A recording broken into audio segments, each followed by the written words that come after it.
Yeah, you know what time it is. It's time for the Geekenders podcast. MegaRan, Jesse and Dodger, what up? Let's go. Yo, it's the weekend. Yeah, it's time to geek out. Let it begin. Go on, stream and shout. It's Jesse and Dodger, so give them a follow and see what the Geekenders are all about. Yo, it's the weekend.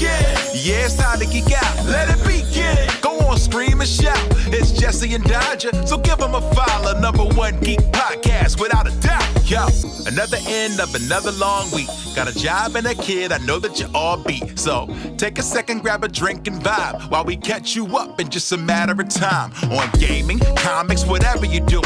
If you're nerdy like us, then you know you should tune in. Thank you for sharing our world with us. Now follow, subscribe, and turn this up. Yo, it's the weekend. Yeah, it's time to geek out. Let it begin. Go on, scream and shout.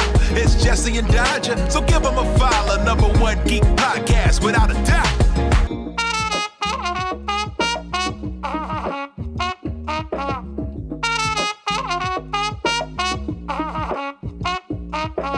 Hello, everybody, and welcome to Geekenders.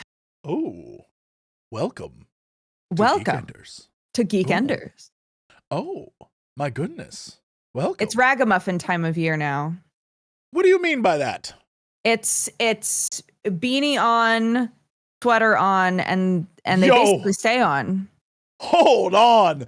I made the assumption that you were wearing a sweater that was kind of like worn out because the neck was bigger than the shirt you have on under it. And right, I also many a times forget that you are broadcasting live from a shed.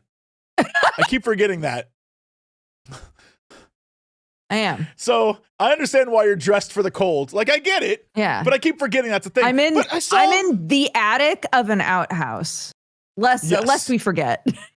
Right. You are broadcasting live from the backwoods. Mm-hmm. You're like Art Bell, broadcasting live from Pahrump, Nevada. I'm just like Art Bell. You're just like Art Bell. Rip Art Bell. I was going to say rest in peace, I believe, Art Bell. Yeah. Mm-hmm. But you have but I was going to say, it's like a worn out kind of. No, not true. That is a 2XL, I'm going to assume. Based on just when you lifted your arms. Do it again, please. Look at the sleeves. That is way too big for you. That is It's massive. my size, okay? Liar. It's my size. This is Okay. a 2XL. That was a crazy I was about read. to say that is a Sam sized. Yeah. That is too big. That's too Because big for you. there's a certain time of year, which is now, when it starts to get really cold. And again, we still don't have heating. So I wake up in the morning and I go, I'm freezing. And then Sam goes, do you want to wear my sweatshirt? Because he's been wearing it all night. Oh, And then he gives it to me both because it's nice and romantic warm. and dirty. And gross. I knew you were going to hate that. It's so romantic and gross. It's romantic and nasty. Yeah. And super gross. Yeah. Yeah. That's cute. All right. Just do a quick pit check, man. Just do a pit check. No. Because I'm not gonna trying to like gas out my child, you know. I don't want her to go in for a hug and then die. So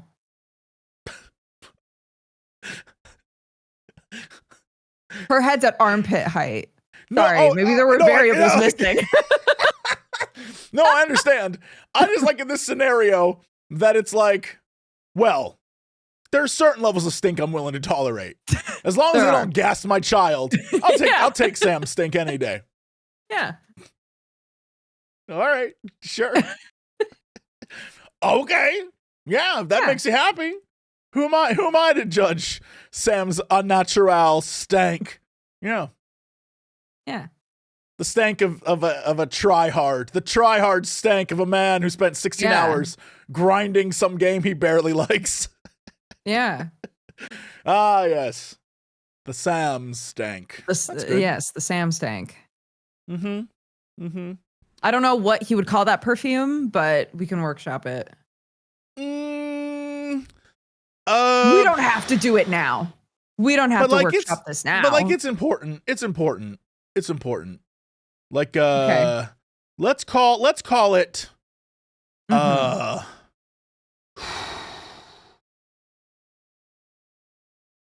nope, that's not nope. The first thing that came to my head is entirely inappropriate. Is it a ball way sack more joke? inappropriate. What now?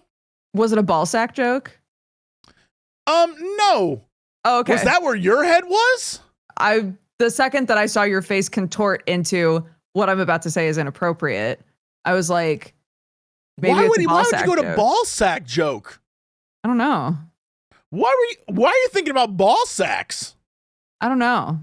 I guess because like dudes will get like a nice smelling like powder for their nuts, right? So I just assumed there's some like insecurity about the smell. That's my favorite description of anything I've ever heard. You know, dudes will get some like ball powder. Not all dudes.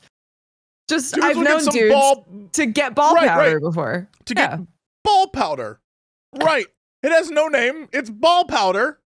A product. Wait, does it have a name? Ladies and gentlemen, boys and girls, we have our name for Sam's cologne. Ball powder. Ooh, that's good. With a few spritzes of ball powder, you will smell as if you are the freshest balls in the world. These balls will be so fresh. By Thorn. Oh my god. Thorn ball powder. It'll make your balls smell. It's only for fresh. balls. Oh no, you sprayed you sprayed on your entire Oh, body. you sprayed everywhere. Yeah. Okay. Yeah. Ball powder is great for the pits and the neck. Yeah. Thorn, And the ball neck? powder by Thorn. That's it. Ball powder. Ball powder. Yep. Fuck. Good morning, everyone. Morning, guys. Hey, it's nearly the Geekend. Aren't we excited? Oh, look at us. Yeah. Yeah, it is. Oh my goodness. That made me laugh. Hey, can I say something really, oh God, kind to our audience? Yeah. Hurts me to say Do you this. need a minute? Yeah. Okay. Being kind to them, these Construct wild it. animal children, these beasts Yeah. made of meat and fear, these creatures that that watch us from their hidey holes. Yep. I'll be nice to them. Oh Okay. God. So there was a moment this past week where I got out of the blue, notorious friend of the show and mortal enemy, some say the Xenos to our warriors of light, JP messaged me and was like, hey, do you guys know you're viral? And I was Oh, like, God. It's like, what are you talking about, man? What do you mean? Apparently, this is how little I remember anything we say. If you were to ask me what we talked about on this episode exactly 2 hours from now, I will not remember, just to be clear. But apparently in the previous episode we had like a little conversation about you and your animals, and I made one joke, one like goofy joke about the collar. Doesn't matter why. Very topical humor. Very Doesn't matter topical. why. Rare for us. Very topical. Very rare. But yeah, that ended up over on Reddit. And JP was like, oh my God, you guys are viral on Reddit. And I was like, this is a good thing or a bad thing? Why? Every time I ever go viral, it's either Jesse said something stupid and or Jesse made the greatest post in human history, which to this day still is repeated over and over and over again. And I just don't understand why. It's not even that good. But I don't even know what you're talking about. We can there's get a back post to I it. made. Okay. All right. Anyway, so finally I go and I'm like, all right, I guess I'll go see if JP's lying or what he's saying or what's going on. So I went to Reddit to go find this thing.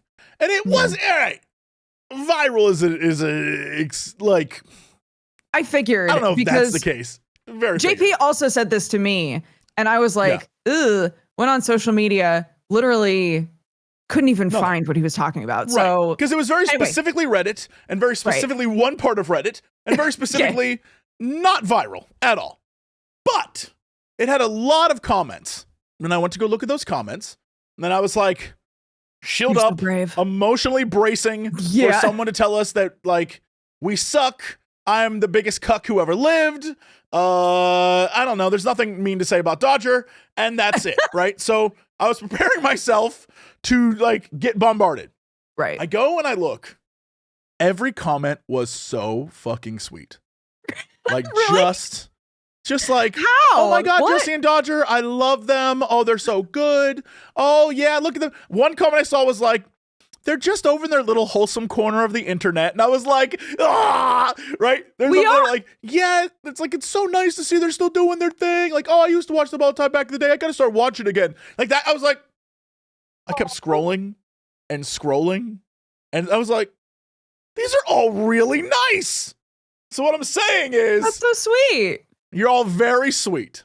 And I don't know if you're in chat right now, but to everyone who responded over on Reddit, that was very sweet. And I saw all those very nice things and was like, stop it. It was not even, I expected like drama because again, very topical issue. Very topical. But like, nothing we said was even, we didn't even like weigh in on anything. We made a joke.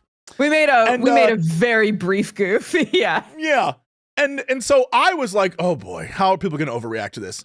No one did. No one cared.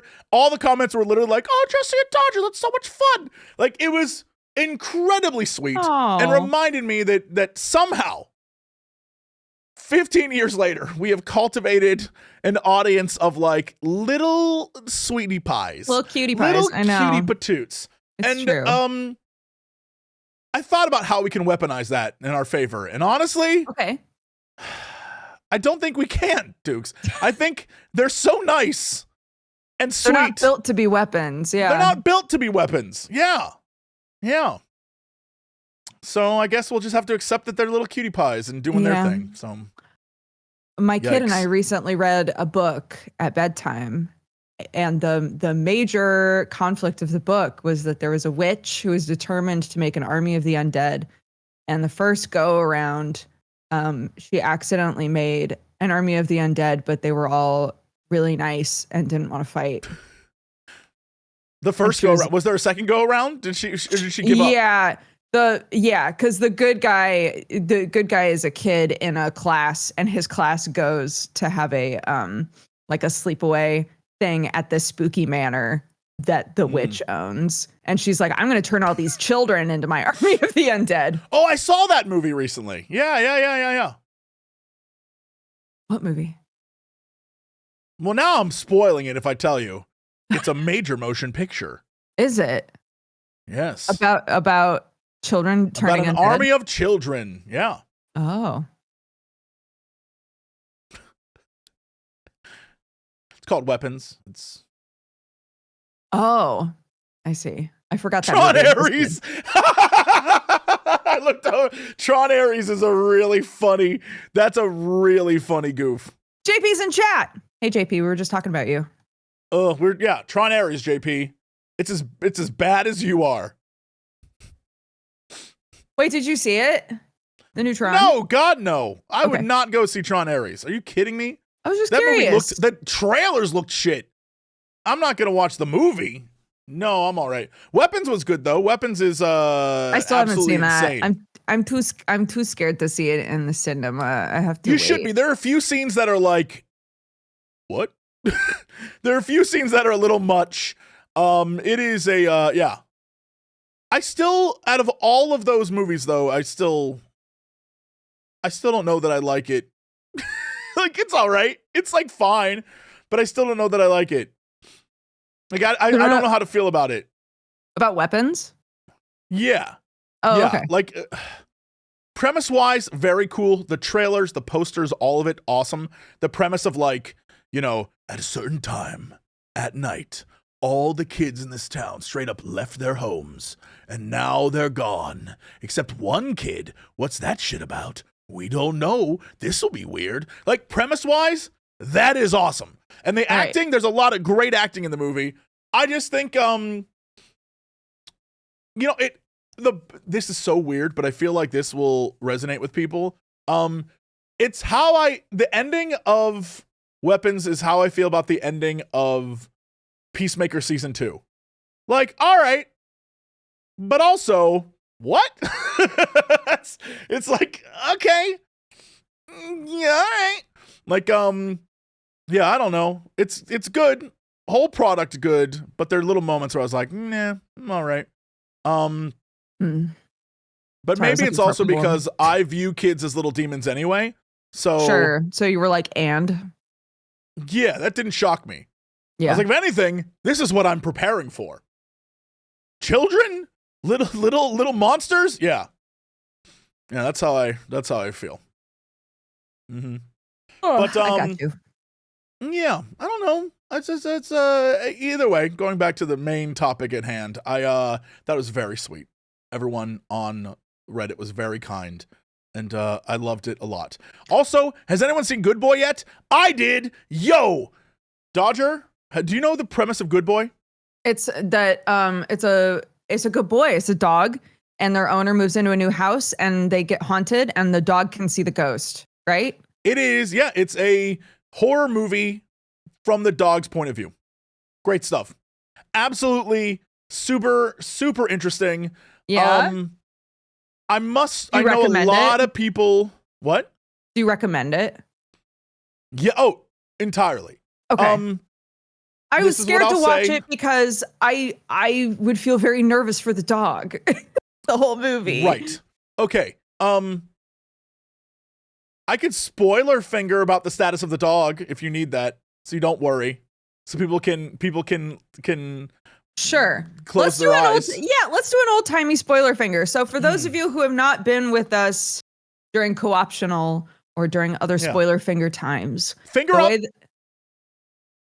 If the finger's up, mute. Yeah, once the finger's down, it is safe to unmute. Okay? And do not discuss the spoiler in chat if you are watching live. Yeah, don't discuss it. All right, ready? Okay. I'll cover my mouth too, so if you're watching still, you won't read lips. The dog survives. Okay. There it is. Great. All done. There it is. Yeah, so I figured that's what you wanted to know, and so you can base whether you would enjoy the movie off of that. But it's actually, I love when movies do like big swings for things. This is very clearly, so Good Boy's very clearly like a, when we talk about video games, how sometimes people will say, hey man, I'm going to make a game that combines this thing and this thing to see what happens. This is that idea of like, let's take a movie that is done from a unique perspective and is a horror movie. I love those kinds of things. I think those are great. I wouldn't say it's like terrifying, but it's a scary movie. But it's more about tension and fear and like seeing a thing. It's like when people try to make a horror video game, but it's from the baby's perspective or whatever, or like a toddler. And you play, and there are a few of those, and they're actually super fun because the horror isn't like, oh, a big monster, but maybe it's something that as a child would be weird to you. That kind of stuff. And so I love those kinds of experimental horror. I would be really curious to know whether or not you think that you are more desensitized than most people. I'm not desensitized to like body horror and God, what were those movies called back in the day that were like murder porn, I think they were called. Oh. Okay. The ones where it's like we went to a like Hostel. Hostel, sort of yes. Stuff. Yeah, where it's just purposely violent for the like that still doesn't sit well with me. I never I never like a movie that absolutely hams up the blood. I'm fine with. Like that's whatever. But I'm not going to actively seek out Human Centipede or the weird torture porn stuff. Things like that. Same. Like it's not something I enjoy. I don't want to watch it. It's super off-putting to me. But normal horror stuff, I'm totally fine with. And maybe a little desensitized too. Like, the other day I was playing, and well, I'm sure we'll talk about it. I was playing some of the demos that are out for Next Fest. And like, Yeah. I played a lot of horror demos. Not a one got me. Not a one jump scared me. With that said, I think a lot of the time now when it comes to horror games, it's more about like, I have an objective to achieve. And this, like, I'm walking down the road and someone got me up behind me. And I'm like, oh, don't kill me. Like my scare is I almost died in that moment in the video game and I'd lose time rather than, whoa, that was a scary jump scare. Yeah, I don't know that I'm getting like, if you listen to or watch Scary Game Squad, you will notice a lot of times when the guys get scared, I will just laugh hilariously because my enjoyment is watching them lose their minds. Yeah. But yeah, when it comes to the violence and the blood and the guts and that kind of thing, I don't like that will get me to be like, you, but only because it's super gross. Not because it's like, whoa, that scared me when that guy's head exploded and like brains hit everyone's face. Like, no, that's just gross. Yeah. Yeah, I was curious because I know in the past, a few times we've talked about a game and I have been like, yeah, it's more of a horror game. And it's really, it's clear to me that for you, the definition of what counts as a horror game is different from me now. And I think that's because you've played so many of them that in your mind, whether it's on purpose or not, you're like, well, it was like, how scary is it? Because is it really a horror game or is it just like, does it just have like scary stuff in it? Right? Yeah. Like I think the scares that get me the most are the ones where it's sort of off the, well, I found a game that like actually maybe be like, what?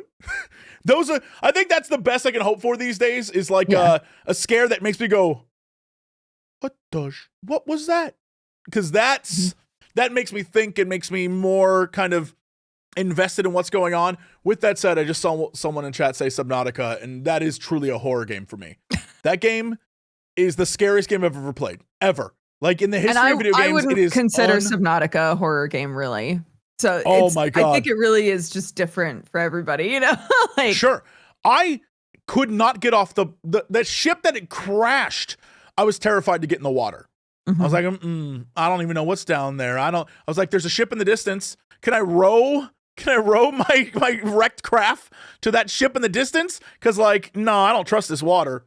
Yeah. So yeah. But you're correct. It's all personal. Everyone has their own fears and things I know some people who love the like gruesome movies because they're like, it's just, I love the practical effects. And I'm like, that's what you see? Yeah. But some people do. When I was in theater, I knew a lot of people who did props because that was my focus.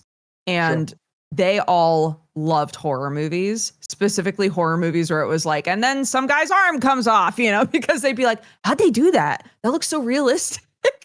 And I was like, guys, I don't enjoy this, you know? But a lot of props and costume people love those movies because they like trying to figure out how stuff is done if it's not CGI, you know?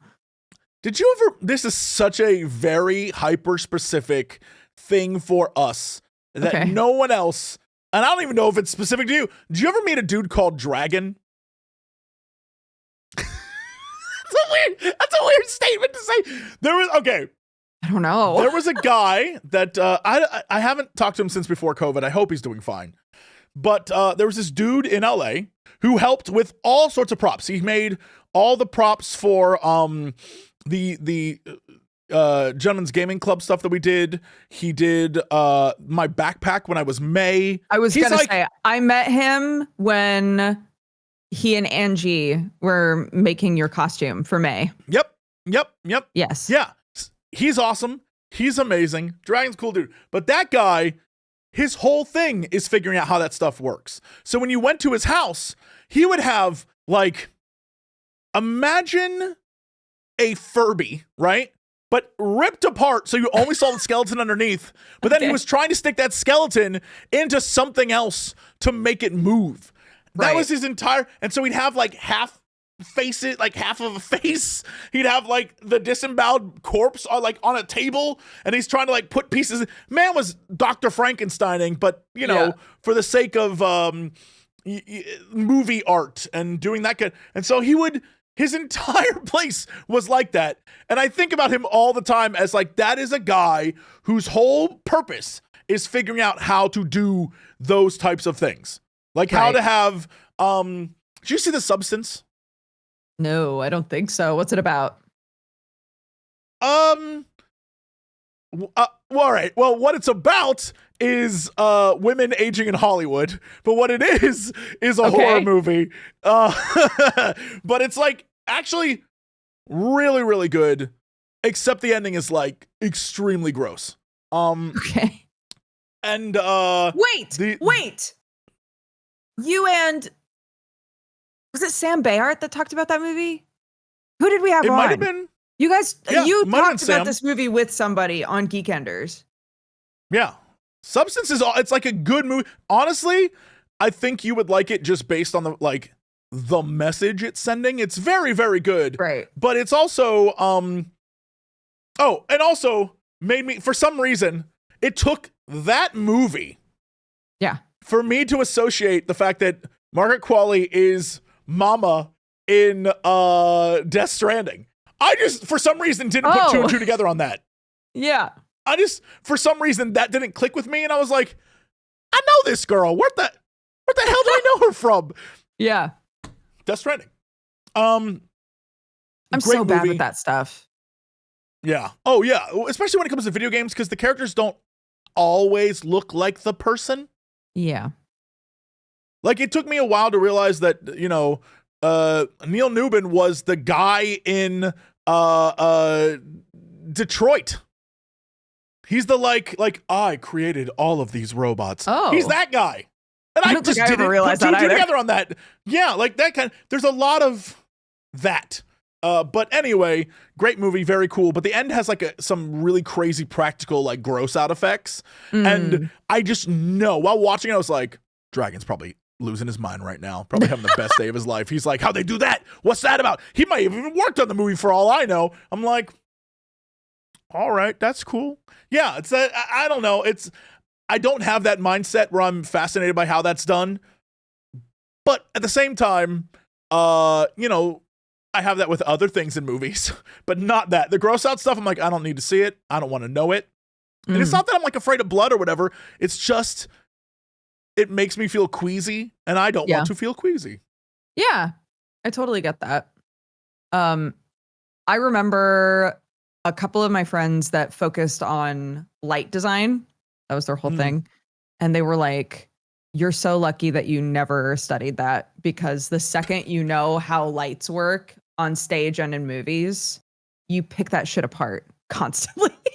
You'll always have an opinion on whether or not the lights were done right. I was like, thank God. I mean, this stream is a perfect example. My lights are not done right. I have a window open. I have two lights here that are the lowest. Like, I'm just too whited out. This is not my natural skin color. I'm just very white right now. Yeah. You have much better lighting setup happening right now. But with that said, I'm sure that, all right, never mind. I take that back. Thanks. Oh, but like, it's noticeable. And I think it's watching people realize that 99% of photos, movies, et cetera, are entirely light-based is crazy. The amount of like non-thanks the lighting teams on movies get is, you can notice lighting. You can notice when it's good and when it's bad, and the lighting teams need all the respect, because sometimes it's incredible what they can do. Yeah. No. Should we start talking about demos? I don't know how many you played, but I tried to play as many as I could because I knew you would play more than I ever will. Yeah. Well, because you have like a time limit. You don't mess around. Sure. You mean like I have a set amount of time that I stream? Or no, I mean for games. You're like, I'll play this game until I decide I don't want to play it anymore. And me, I'll play until like, well, I beat it. which is not great for demos because it doesn't matter. Sure. Like, what's the Some point? demos It's a demo. are so long. Yeah. Yeah. But I'll still do it. Yeah, so for anybody who doesn't know about this, a few times a year, Steam now does an event called Next Fest, which is a demo festival, basically. And every time they do it, there are more demos. It's hundreds and hundreds and hundreds of demos. So I love it. I play as many games as possible. I think I played around 40. Girl? Damn. Yeah. So I averaged about 10 a day. And it was super fun. And I found some great games. Okay. That is crazy. I default entirely to you. Or maybe we should do the ones that I played to see if you played them. Tell me about your highlights. And maybe I didn't play them. I will say I played a bunch that were not good, so we're not even going to talk about them. There were some demos that were... I don't plan on mentioning the ones that I didn't enjoy. I will only mention ones where I'm like, you should play this demo. Excellent. Yeah. So first off, right away, there was a brand new demo for Rusty Lake, Servant of the Lake. Yes. I love Rusty Lake. I love the premise of Servant of the Lake. Very cool. Demo way too short. That demo was so short. Very short, but the Rusty Lake games aren't very long. So, I guess you don't want the demo to be too long and then be like, oh, that was like a quarter of the game. Completely understand. Yeah. There was only 2 weird Rusty Lake moments in the entire thing. And I was like, okay, I just wanted more. It's not a bad thing. I just thought it was a very short demo, which... I wanted more out of it because I love Rusty Lake, and I'll buy the game when it comes out, so it doesn't matter. But like, I played it, and it's weird. So if you've never played a Rusty Lake game, Rusty Lake, premise-wise, is a point-and-click kind of escape roomy style game in which you are tasked with doing something in the history of Rusty Lake. Each game is a different time period, and you are a different character. And you are trying to unlock more of the story of Rusty Lake, which is a multi-generational, super weird story involving a magic cube and descendants with powers and or a cult and or a magical lake and or weird psychic. Like it's a crazy game. Absolutely insane. I love it to death. I think because this was so short, and the last thing they released was their birthday celebration, their anniversary celebration, which again, wasn't weird. It was just like, we're celebrating our anniversary. So it was another thing, but it wasn't Rusty Lake. That now I'm jonesing for it. And the fact that I didn't get a full Rusty Lake thing now, I'm like, okay. So I walked away not upset, but disappointed I didn't get more, which was, it's a weird feeling to have. I wasn't like, that sucked. It was more like, that was fast. It must be what it's like watching this show. And then when it's over, you're like, oh man, that went by so quickly. Right? Chat? What is you're threatening them with a chipmunk face? Is that what you're... Hold on, I can do better. Hi everyone. I'm a gopher. Why would I take my glasses off? Do I immediately become a gopher man? Some sort of groundhog person. Anyway, so I love that. Great stuff. If you've never played Rusty Lake, you should go try some of them. Most of them are free, to be honest. Honestly, you might as well see if they're your vibe. Yeah. If you're looking for a point and click that is incredibly weird, but also a puzzle, where the first time you play it, you'll be like, well, that was weird. And then you go and look at the achievement things. And you're like, wait a minute, they're achievements? Well, how do I get those? What does that do? And then when you get them, it's like, here's what's really going on, weirdo. And you're like, oh, it's great. Love it. Yeah. Next up is a game I think you probably played. I would hope you played. There are no ghosts at the Grand. Did you play that? Did you get to check that out? No. Dodger, how do you spell that? There are no ghosts at the Grand is a game in which you are a American who is in a very British town, I guess, where you, and it seems to be an island, or at least maybe you are on the coast somewhere. Okay. Anyway, premise-wise, you arrive at this hotel that has been given to you through inheritance, and it is a mess. It's completely terrible. It's just run down. And you meet a man there, and the man literally just starts like, oh, by the way, this is a musical. Starts singing to you about the Grand Hotel. He's singing, and it's like a reggae ska vibe the entire game. So already I'm like, let's go. I'm super in. Okay.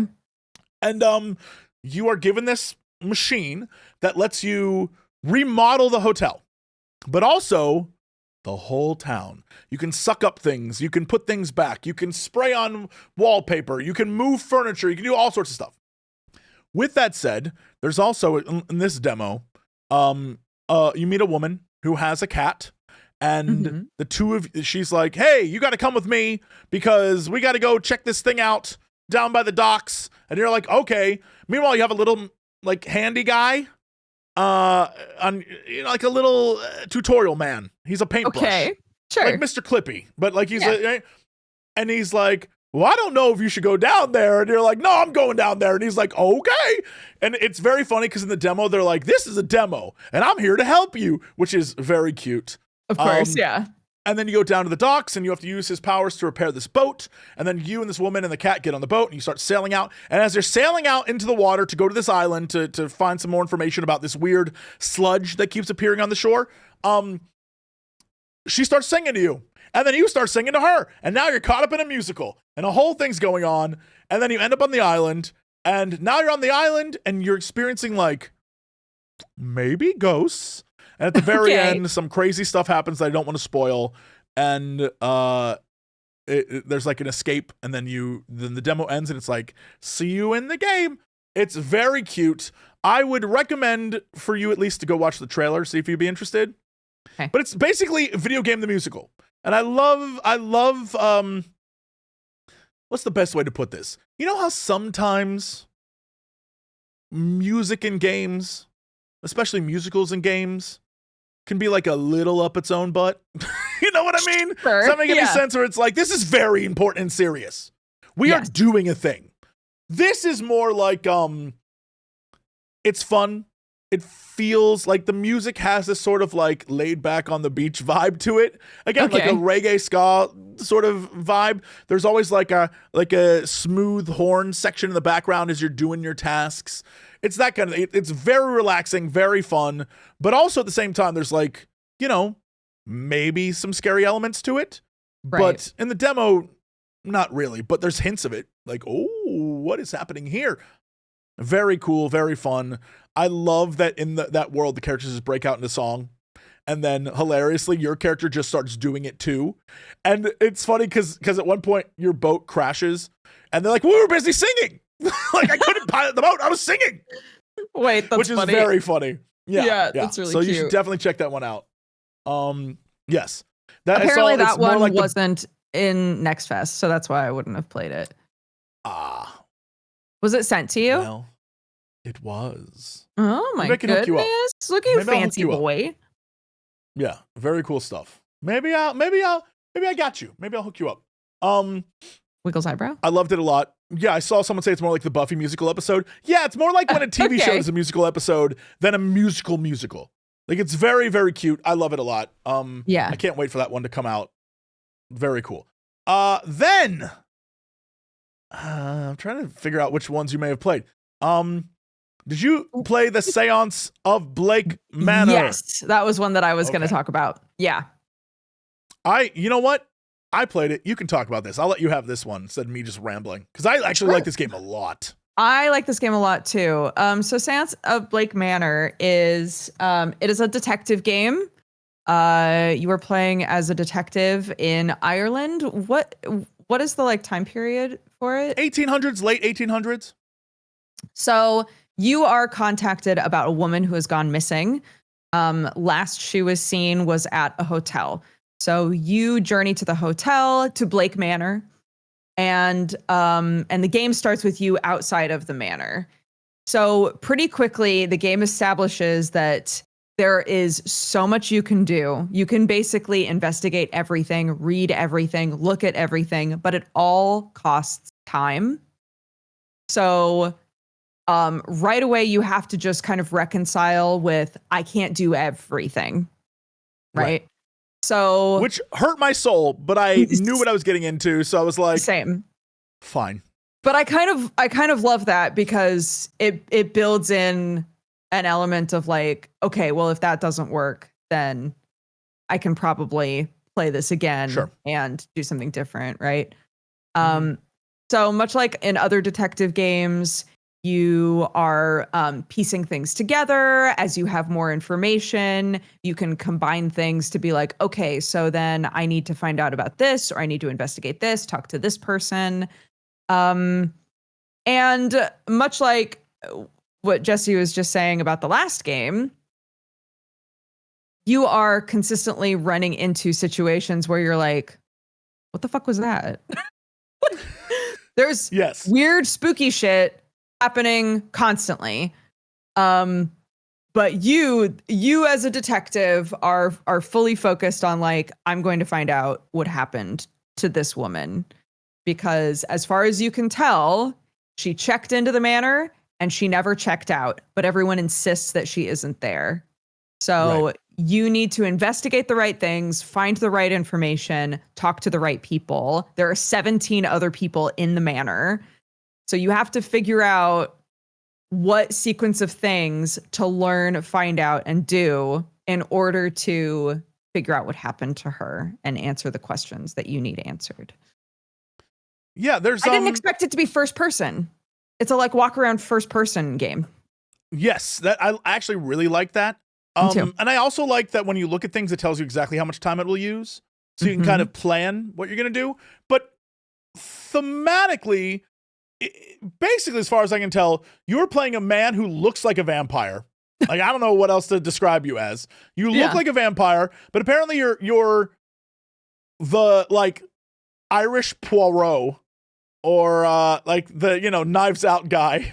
You're basically like a world famous detective to the point where people recognize you, and you are brought in on this case where they paid you up front and they'll pay you more at the end. And again, very much like kind of a Knives Out-y vibe where it's like, I don't know who paid me this. Someone sent me this money and I'm here to help. So, and there's a bunch of people here and I've never met any of them. So I got to figure out as much as I can quick. Yeah. And most of the people are there because there is a seance happening. And the seance is not your average, I'm going to be a person who talks through, like I'm a ghost talking through someone. The whole point of this seance is they're going to channel powers to have a ghost talk to them for realsies. Yeah. Not through a person, but like a real ghost.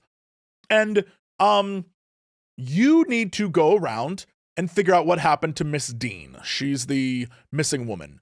And you can do that.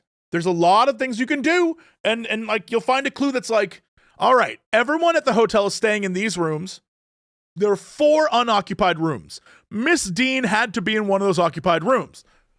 And the unoccupied rooms, they're open. You can like walk in them if you want. Yep. Here's the thing though. While you're thinking, oh, okay, I know I need to go do that then. The game will have a random French guy show up and be like, oh, hello. I heard you are a famous detective and I want you to investigate this woman because she is a fraud. And you're like, what?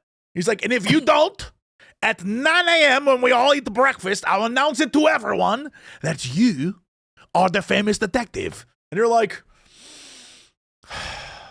okay. So now you're going to investigate this woman. And if you do investigate the woman, you find out some crazy shit. Like, absolutely. Did you do that? Did you like go through her stuff? I didn't get that far, but I really wanted to go back and like play through the entire demo. Oh my God. Like you can steal a key, get into her room, rummage through her stuff, and what you find, no spoilers for obviously people who want to play it, is insane. And you're like, what? So then you go and you talk to the woman, and then you go and talk to the guy, and he's like, I think I completed his quest at 8:57 or 8:56, like right before time was about to be up. Right. But I also managed to go explore one of the rooms as well. And I went to a room and it was like, there's nothing in here. And I was like, okay, well, I know this room isn't one of the 4 rooms she was in, so I can mark it off my list. Of course, then the demo ends at a certain point. But like, there's an interesting moment that I don't know what it means, but there's this weird green contraption. Maybe you saw it when you enter the atrium. This like green box, and it has like goo in it. I don't know. Okay. But when you do the mission for the French guy, at the end, it's like, this seance is terrible. I do not want to be part of it. And he leaves. I don't know if he leaves for good, but he just like doesn't want to be part of the seance. And then something in the box changes. Now, I don't know if that's a good change or a bad change, but something in the box changes. And I'm like, oh no. So there's definitely layers to this game.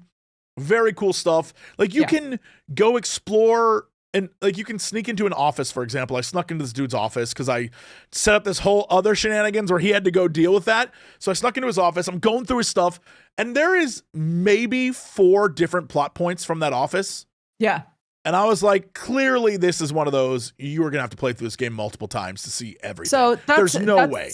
That's something that I'm curious about is how long it's definitely built to be like, I guess I'll do another run. So I'm curious how much time you have because it's very time based. So clearly there's a deadline, right? To figure stuff out by. So I'm curious how much time you have before it's like you fucked up, try again, you know? Mm-hmm. Yeah, there's a game I recently played. I don't want to say what it is because we beat it. And I say we, that should give you some clue.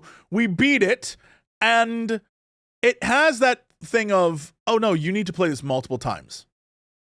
Right. But it's like a 12-hour game. Yeah, that's exhausting. At least I don't for want to be us, doing that.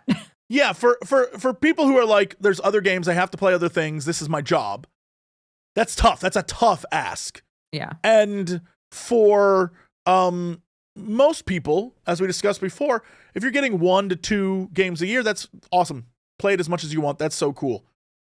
But if you're like, oh, I got to move on, I got to do this other thing, I got to play, it's just very hard. And yeah, 12 hours to like, let's just say when that video comes out, people will understand how I feel about that, where I'm like, I don't know that I like having to do another 12 hours to get the correct thing. Drives me crazy. So I think you're correct that this game could be amazing if it's like 4 hours, you know? Yeah. But if it's 10, 12, 16, that's far too much to ask for another go around. It's just too much. Yeah. Especially because I think the devs have said you would be so lucky to figure it out on the first go, right? Yeah. Because there's just too much. So there's built-in complexity there that needs to be a boon to the game instead of a detriment. Yes, yeah, exactly. Also, I played a game that I'm sure you played and you could talk more on, Ball X Pit or Ball and Pit. Yes, that game's out now, but the demo's still live. Play the demo for it. The demo is basically like you're playing the real game. It's pretty impressive. It's massive and extremely fun. I get why it's doing well and people are enjoying it, and everyone that was talking about it was talking about how it was like, dude, this is the new Mega Bonk. I love this. This is amazing. People were absolutely losing their mind over it, and I get it. I understand completely. Very fun. Essentially a roguelike. I don't think it's a roguelite. It is roguelite. Whatever, a roguelite. Because you have upgrades that you do outside of the runs. I must stress, this was a conversation we had with TB 10 years ago, and we still don't have an answer. I still don't know to this day. From my understanding, it's a roguelike if every run you're literally starting from scratch. Okay. But if outside of the runs, you are able to upgrade yourself, so start with more health, so that's roguelite. Roguelite. Because it's not as punishing as rogue. Understood. So this is a light. I assume LITE. It is a very fun game where you play as any number of characters. There's like a knight. There's like a gunman. I don't know. I wish I could better describe who these characters were. But basically, you are, I don't want to say pinballing, but you are like bouncing balls off walls and into monsters. It's a more complex Like a and interesting Pong-like. version. It of those like old Flash games where Brick there's a bunch of Breaker. balls and you're shooting balls to get rid of the balls. It's that, except up here are enemies and your balls They're slowly moving towards you. Yeah. Yeah. And the balls that you have, you can upgrade and change and blah, blah, blah. Yeah, and the roguey nature of it is that the balls you get are going to be different every time, and you're going to have to pick which ball you want to use, and it's going to change your build. Like, some builds were truly bad. I thought I had the greatest build ever, where one of my builds was like, oh, all the balls go through the enemies and stay in the backfield, and will kill guys as they come down. Great. Doesn't affect the guys in the front. So the guys in the front who I didn't kill immediately, totally screwed. Yeah. But I was like, this is how I beat the final boss of this area. Oh, this is going to be amazing. Eventually, I discovered the awesome power that is magma plus ghost. Beautiful. It would go through them and set everyone was ablaze. Everyone's on fire. Easiest victory I ever achieved. Just like cruised through to the end and was like, yes, yes. Love that. I enjoyed the fact that when you're out of the pit, I don't know the name of the anime, but it basically seems to have the same plot. There's like an anime out right now where I see it on, I think I see like ads for it from time to time on YouTube, where it's like a pit and there's little characters trying to go down the pit, and it's like I don't know what that's called. A Maiden recent Abyss. one? There you go. Oh, yes, okay. Maiden Abyss. Okay, yeah. It looks like the exact same vibe, exact same premise of like, there's a massive hole and we go down there to level up and become heroes. Same vibe. And so you go down this hole, and every time you descend down this hole, you fight these monsters. And then when you come back to the top, you see like this town that you can build. But the only way that you can harvest things from the town or build things in the town is by slingshotting your little men around the town. I fucking drives hate me it crazy so much. And that's how they collect stuff. Yeah. That's not what that anime is about. It doesn't matter, chat. It doesn't matter. He's saying there's a big hole. I don't watch it. I've never watched it anyway. How the shit would I know? We don't need There's to talk about what made it There's a bunch of characters going down it. Yeah, jeez, Louise. Chat's over here like, actually, I don't care. So anyway, there is a lot of like RNG, I guess, in this, and it's that, you know, expect to fail and you will have fun. I enjoyed it a great deal. Yeah. I loved it. It is very fun. I don't know that I would say it's addicting, but it's definitely one of those games where I found myself going, I have a couple minutes. I could do like a ball pit run, you know. It's very chicken nugget. There's just like, it doesn't take that much time to play it. Yeah, I just think the harvesting mechanic sucks. I hate it. They could take that out of the fucking game and I'd be like, great game. Yeah, it's like an extra game mechanic added in that I don't know is necessary, but you know, it's cute. No, it sucks.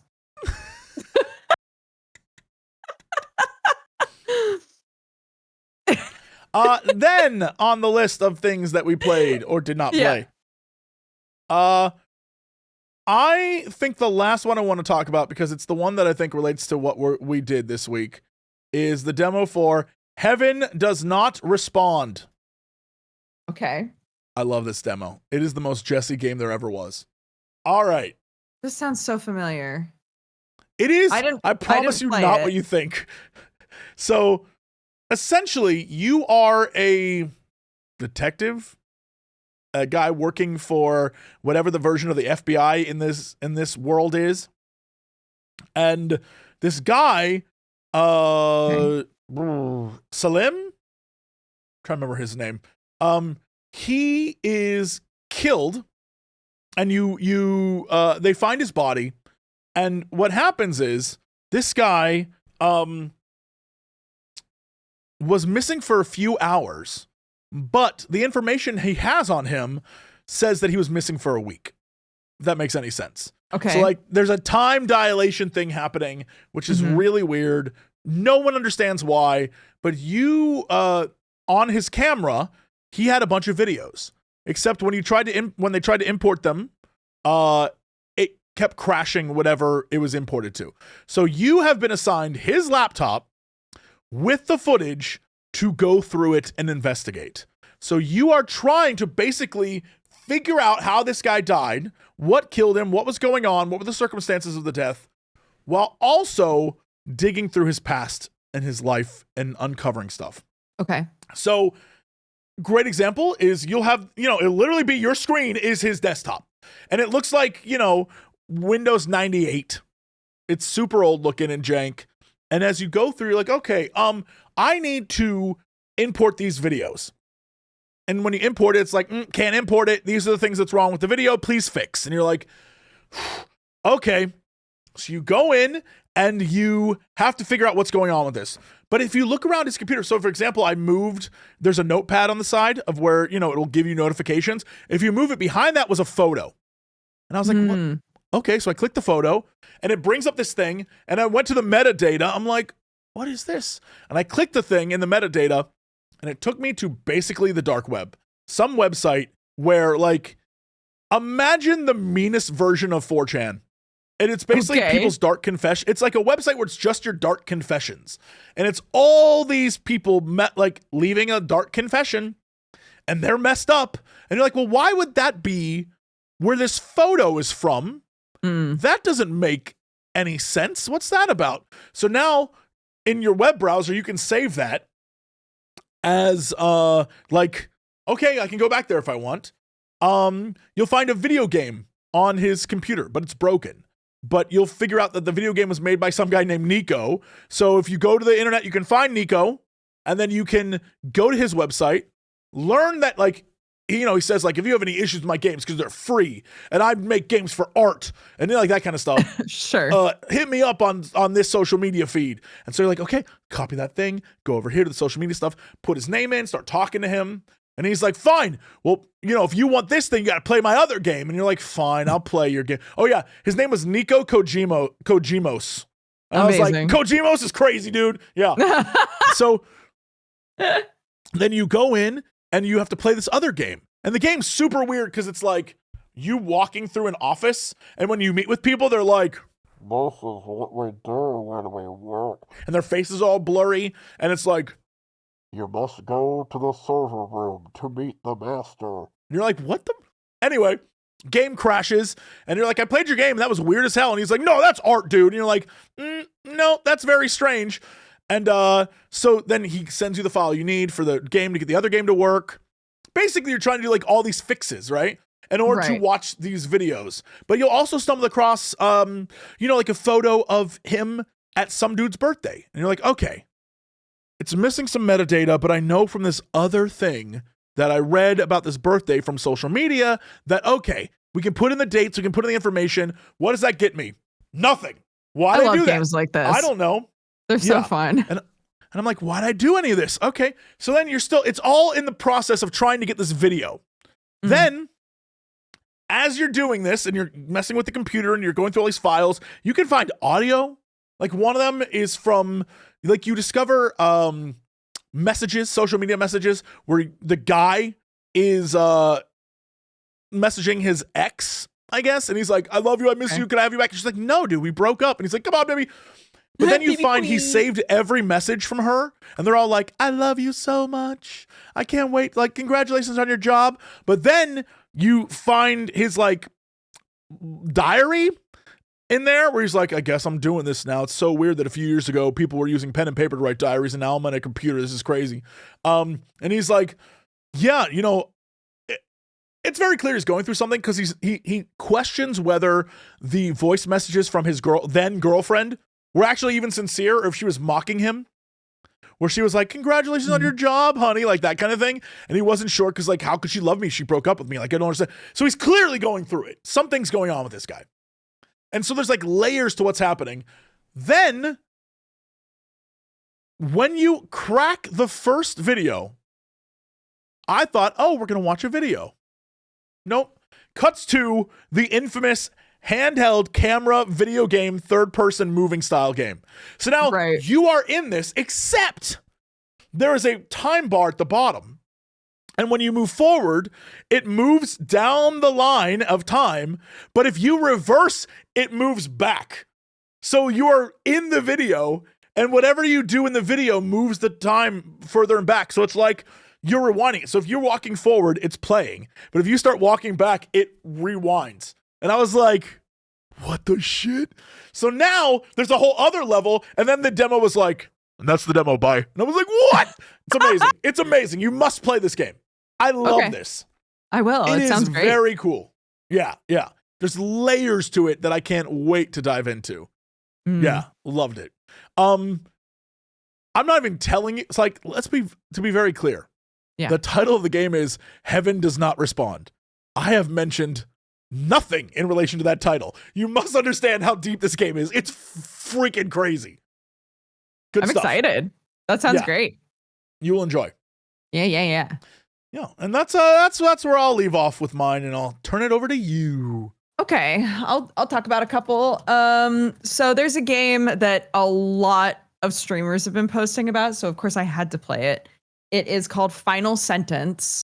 It's a typing-based battle royale. Yes, I've seen this. Yes.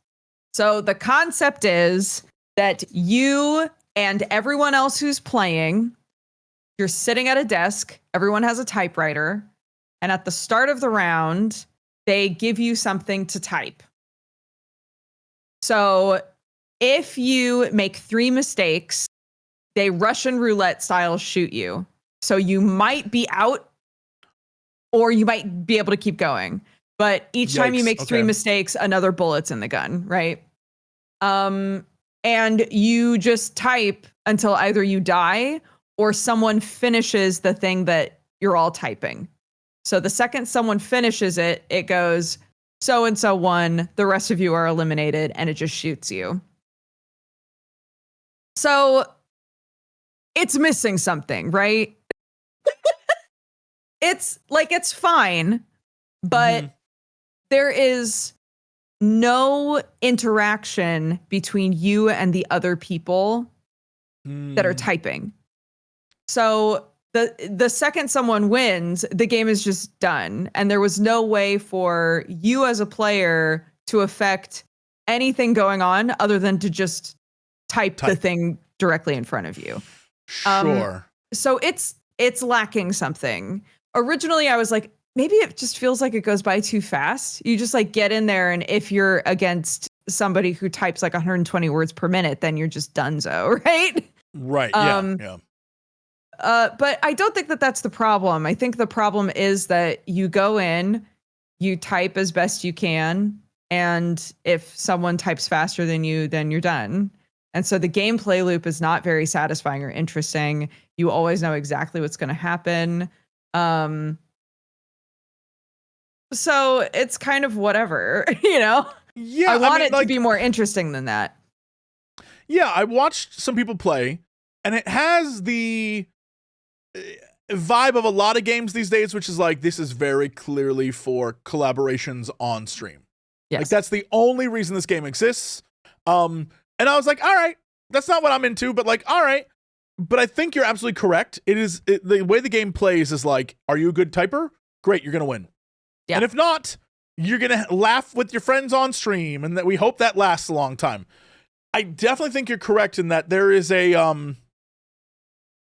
like, I don't know the right word, but like there's something missing.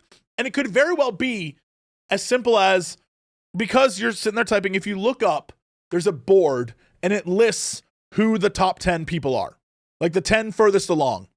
And then if there's some mechanic you could do to screw those 10 people up. Yes. That's what I think you need, is something that you can do to like add stuff, add weird stuff to like, maybe someone's typing a fairly normal sentence But if a player activates some sort of ability or, it makes it so some of the words are spelled wrong. So yes, you made a mistake because you thought that the word was going to be spelled normally, but it wasn't. And, like stuff like that to trip you up.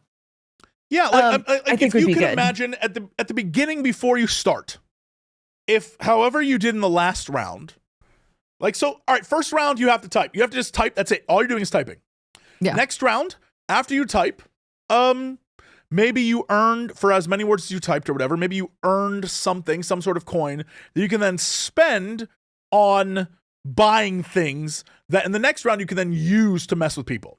So, for example, maybe there's like a blow gun where you shoot a dart into the back of someone's neck, and that causes them to see things. You know how sometimes you'll get those memes where it's like, if you can read this, and it's just words, but the letters are reversed except the first and last word or letter. And so you can still see what it's trying to say, but it's not spelled correctly. Like suddenly the first player, like player number one, the person in the lead, their entire what they have to write is that. They know what they have to write, but it's not spelled correctly on the screen. So now they have to okay, I'm still like that kind of stuff where you constantly can mess with them. Or maybe they get drowsy and their screen becomes blurry. And so things like that. And so the person who's in first now is being targeted by everyone. Yeah. But the brilliance of the game then is not about how fast you can type. It's about how fast you can type without it making seem like you're the best. Like, I'm going to stay third until the very end. Like that kind of stuff. Where you have to change it up. There you could do stuff with the premise, is what I'm saying. Someone is saying, I'm not sure which part exactly, but someone in chat is saying that at later levels of the game, it does some of what we're talking about. My argument then would be that this isn't a proper battle royale. Because the battle royales that do really well, everybody gets dropped in at the same, like it's, whether you're a new player or not, you get to experience what the game is from the get-go. So I got bored. I got annoyed with constantly dying, but I also there wasn't an intriguing element to the game for me after playing a decent number of rounds. So I would say if that's true, if there are interesting elements and variables that get introduced later in the game, they need to do that quicker. Sure. Because I bailed. Like that right there is alone a reason why, one, you would have demos, but two, you would also say, if you're making a game where people don't want to play it after a certain amount of time, like a lot of multiplayer games die on the fact that they're like, well, later on it gets really good. Well, yeah, when your players are leaving because they're bored, then the players who enjoy, who are now trying to play, will have no one to play with, and so they'll leave. Right. And they'll just kill your game. So you gotta give everyone as much as possible in the beginning so they can absolutely enjoy as much as possible and have a reason to keep going. If you don't, then you'll get Dodger, who's like, no, I was just bored. I didn't even see the stuff that you're talking about. Yeah, I got bored, and then I also a little bit rage quit because I just can't type as fast as some of these bitches, Yeah, and it's like it's the same premise behind like Guitar Hero or any of the games that require like a skill to it. Mm-hmm. Some people don't have that skill, and they're like, all right, well, I'm not going to play this. So you've already cut, like it's not even like a game. It's game plus skill. And that creates a whole other barrier. So, you got to think about that. But I can tell you about a very cute game. Called Dogpile. Oh my, it's on my desktop. I'm literally looking at it right now. Oh my gosh, have you played it yet? No, I haven't played it yet. Okay. Dogpile is so cute and such a good idea. Any of you who played or watched people play Suika when Suika first came out? Oh, is that the fruit one? Yes. Okay. So it is Suika, but with more like mechanics, with dogs and more mechanics. So you have a big variety of dogs that get bigger and bigger and bigger. But periodically while you're playing, you are given ways to affect the board. So it's number one, it's deck based. So you start off with a deck of dogs and every like round or two, and each round is only 3 cards. So you're given, say you're given a little pug, you're given a poodle, and another pug, right? And Sure. you A pug, a poodle, pug. And then the poodles combine and whatever. And then it draws 3 more cards. So occasionally it'll say, hey, here's 3 of the dogs that are in your deck. Do you want to give them a variable? And it'll offer you things like make them all friendly, give them all fleas, level all of them up, right? There's a bunch of different like tags that you can apply to the dogs that will affect the way that they behave when you drop them. So, and there's also a shop built into the game so that you can get basically the game's version of trinkets, like passives that generally affect the game. So, for example, I had a run where I made it so all of the dogs had a tag called friendly. Friendly means that the dogs will try to get close to each other. So imagine you're playing like a normal Suica game, right? And you have a peach over here and a peach on the other side. They're gonna. Yeah, because one of them has friendly, one of the dogs, it's going to try to get to the other dog. So it'll make it easier that way, right? Okay. Most of the time that's helpful. Sometimes it's not. But then I was able to get a tag that was like, even when they upgrade, they keep friendly. So normally if, I dropped a friendly pug and it combined to make a poodle, the poodle wouldn't be friendly. But because I had this tag, it was like, okay, they're all going to be friendly now, right? So the second I drop something, if it has a partner, they are actively going to be trying to get to each other, so you can build that way. And there's tons of different traits. So I went back after playing it on stream and played it until I got the biggest dog because I was curious to see what the biggest dog was. But there's so many things you can do. You can make dogs bigger or smaller, all kinds of stuff to affect the board and give yourself the best chance possible. And it's so fun and so cute. And the demo gives you... Cute. And this is all in the demo? All of this? This is all the demo. Because there are a bunch of other starting decks, and we have no idea what those look like. So it only gives you one starting deck in the demo, but there's like 4 other ones, I think, on the first page. So I was like, are those different dogs? I don't know. So yeah, demo is super cute. Okay, cool. I love this. Yeah, definitely want to play it. I love a good puzzle game, and this seems like it's cute enough to keep me entertained. Yes. And absolutely silly. So I'm here for it. Yeah. And then we can talk about Reanimal. I played Reanimal. That's by the Little Nightmares 1 and 2 devs. Sure. Yeah, it's on the list of scary guys. Everyone was like, "You gonna play that?" I was like, "I'm gonna play it with the boys. It's Scary Game Squad. It's gonna happen. Chill out. It'll happen." Yes. So for those of you who don't know, Supermassive did Little Nightmares 3. So it's different company. The property was given to a different group.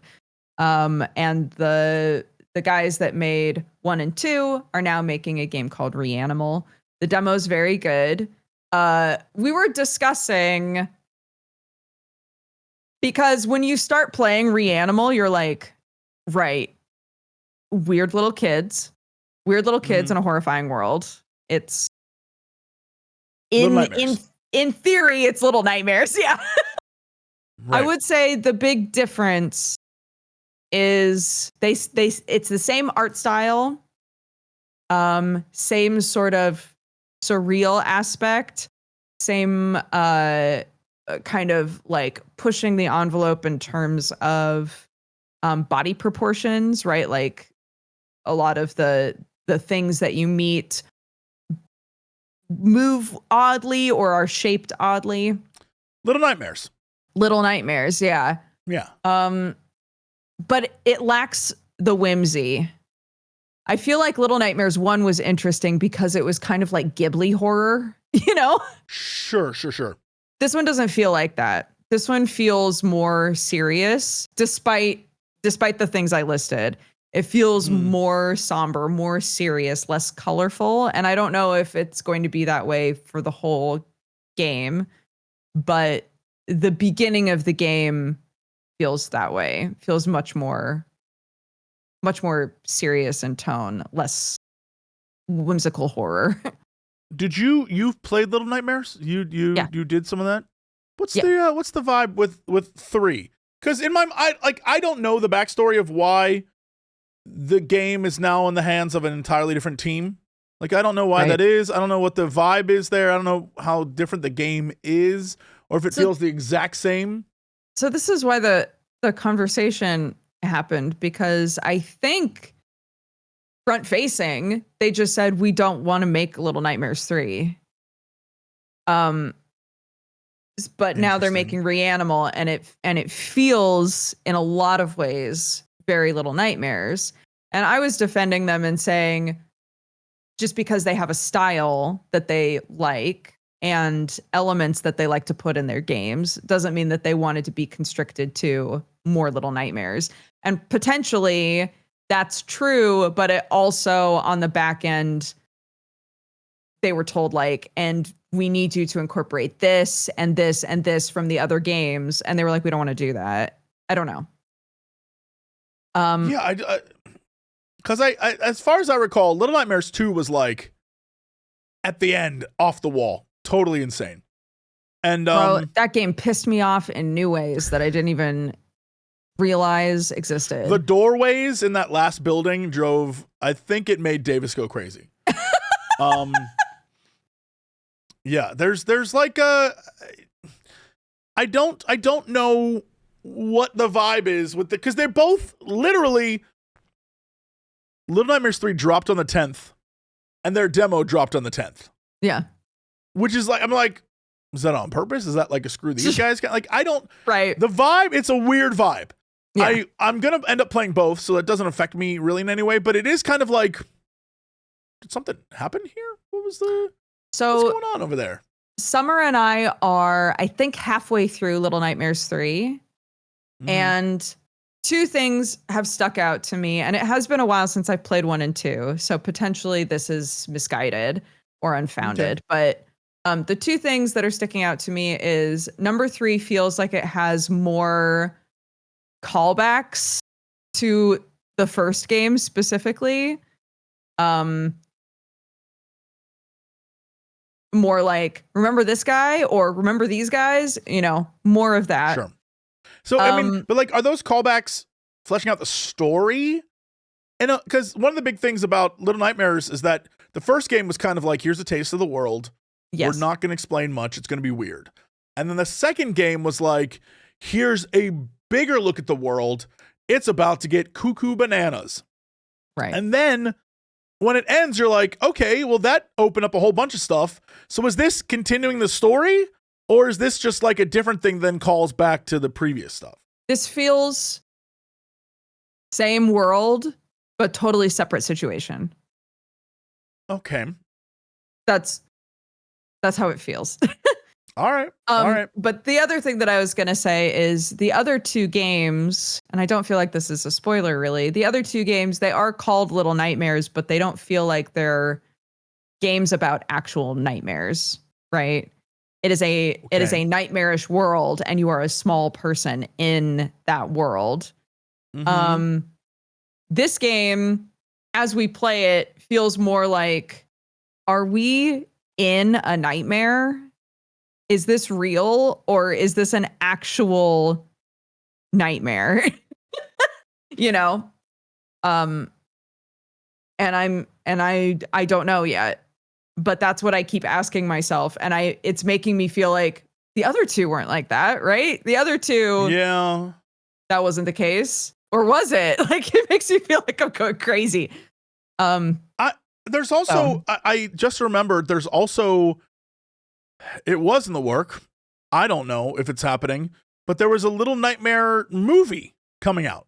Oh. And it was supposed to be stop motion. But I don't Which know. Would be sick. Yeah. Like, apparently we got a small teaser trailer earlier this summer. Oh. That was like 24 seconds long. of whatever this was. Yeah, I mean, it's definitely stop motion, and it looks like a teaser, all right. So that's interesting. I didn't hear much about that, but yeah, I mean, I'm excited to play both. I want to play both, but there's also like a weird worry. And again, this is like probably just a me thing. But the idea that one is by a team that's not the original team, and one is by the original team that's not the game. Right. And they're both available right now. Yeah. And it's like, oh, okay. It's like a weird vibe. Yeah. Yeah, I will say if what you're asking more specifically is the shit that was going on in the second one, is that ever explained or explored? From what I can tell, no. All right. I honestly would have to go back and watch a playthrough of the end of the second one anyway. I refuse. It was...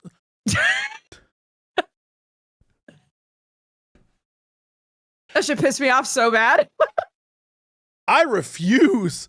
That is a statement. Great. Anyways. I refuse. Damn. I won't. Okay. But yeah, about halfway through Little Nightmares 3, and it is fun. It is fun to play. I like the co-op element there. I think it is a fun game. It just it's clear that it's not the same team to me. But that doesn't mean it's not fun. Sure. Yeah, no, I mean that's what I was asking. Does it feel like the previous games? Because when a different team does a different thing, it's entirely like team members make up the output of a game. And sometimes certain teams just cannot deliver on certain styles of games. Yeah. And we'll talk about that in the news, I'm sure. But like yeah, that's all I was asking. I was very curious if it feels like you're having the same experience or not. But what you're telling me is it seems neither game exactly feels like the other Little Nightmares. Yeah. And I don't think Reanimal is supposed to. Sure. But if you're looking for that vibe from the team, it's a different thing you're getting. They're giving you something different. Okay. Yeah. Good to know. A game that really surprised me, I was telling chat that I tend to make assumptions about what RPGs are going to be like. Okay. So when an RPG is suggested to me, especially like a pixel graphic RPG, to be perfectly honest, I assume that I'm not going to find much very interesting in it. I want to know where this is going, because if something won you over, I'm so excited. Yes? It did. So there's a game that came out. There's a demo that you can play for a game called Alabaster Dawn. Alabaster Dawn. Never heard of this. This game is sick. It's so fun. It feels amazing to play. The combat is so fluid. The story is interesting. The pixel graphics, the way it looks that like everything, Secret of Mana. The way everything moves, the way the characters move around and stuff, I was like, holy shit. I don't know that I've played a game with graphics like this and they've moved that nicely. Like, it just looks so nice. It does look beautiful. Wow. It's the same devs that played Crosscode. If you played Crosscode, I did not. Okay. Fascinating. This is one of those longer demos. I got halfway through it. I got to a point where I was like, all right, and that's probably the end of the demo. And I guess I had like 30 to 40 minutes left to play.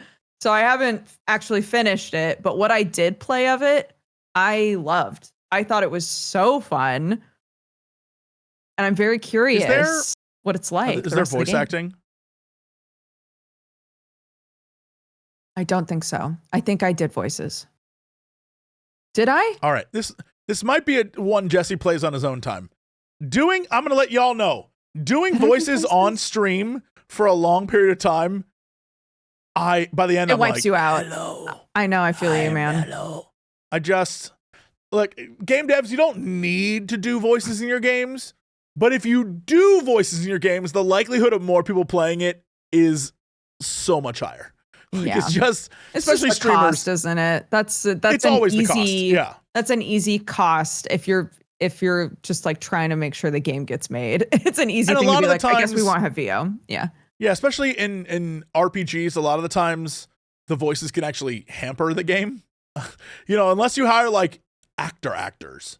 Yeah. Sometimes you'll get voices and they're like, Jesse level, where it's like, watch out, there's a monster over there. And you're like, ugh, you don't want that. You want like real acting. So I get it, and that costs money. Yeah. But I was about gonna get I was Jesse about level to like acting. make an example, but that would be very rude. I was about to be like, yeah, there's this one demo and the voice acting and it was terrible. I'm not gonna Yo, I played one demo. Oh my God. The voice, like, it was recommended to me as like, you got to play this game, dude. The voice acting was not great. Yeah. And I was like, if you didn't have this in here, I could do the voice and be like, hello, I'm talking like this. And it would have been just as fine. Like, Right. okay. Yeah. Yeah. Alabaster Dawn. I'm very excited about that game. Cool. Okay. Looks good. I'll try to do these next ones fast. Okay. But Hell Maiden is Hell a bullet heaven, another survivors like, but the art style is 90s shoujo anime.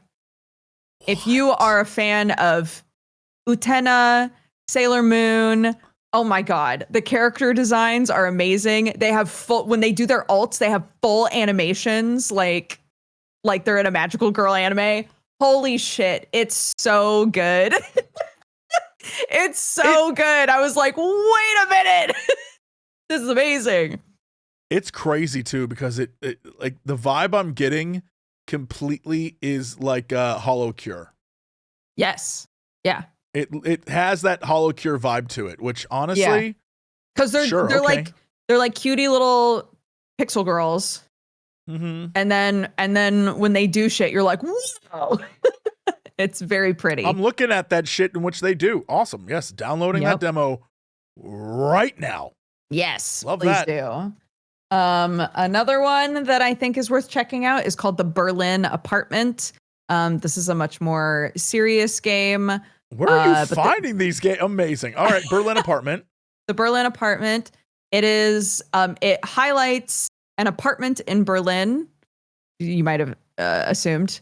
Hold on now. Whoa. I know. But you visit it at different decades.